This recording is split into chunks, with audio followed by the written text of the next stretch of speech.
Hello guys, hari tu kita masak yang sehat-sehat, ayam kisar kukus ngau telur.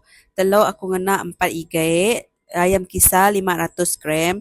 Udahnya secukup rasa aku ngena 3 teaspoon, okay tablespoon, teaspoon. Lada secukup-cukupnya lah, ikut pemilihan kita. Kicap manis sesiduk ke 2 siduk, kicap pekat tu dalam 2 ke 3 siduk. Halia tu ke 1 inci ke 2 inci. Bawang putihnya dalam 4 ke 5 ulas ulas kami cincang halus, campur segulai sejalai, campur ngau air suam kena kunya air suam campur dia sekap dan nyak tambah kaku baru kicap pekat lah berkukak color ya lagi pekat lah ambil enak pucat.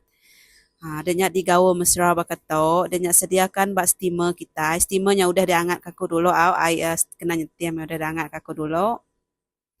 Udahnya agak aku bergetok tu tutup sampai ya ciro air ya. Udah tutupnya dan nyana lama dan kita ciak baru engkau tok ciak dalam mudah 10 minit ciak kau ya. Pada aku kuih agak keluar dan spek ku mimit agak empen tu mansau lah. Temu kita beza ya mansau kena atau ya udah mansau kuih ciro nampak jernih walaupun ditekan-tekan kita kuih itu. Nah, tok gama ayam kisar kukus telur kita tok kulawak lemai ngau kacang lendir direbus semua sehat-sehat. Nanti kita akan ngena ngagak min sport bakatok pun boleh sama aja jalai cerita ya sama aja. Okey, sehat. Meh kita kadang-kadang.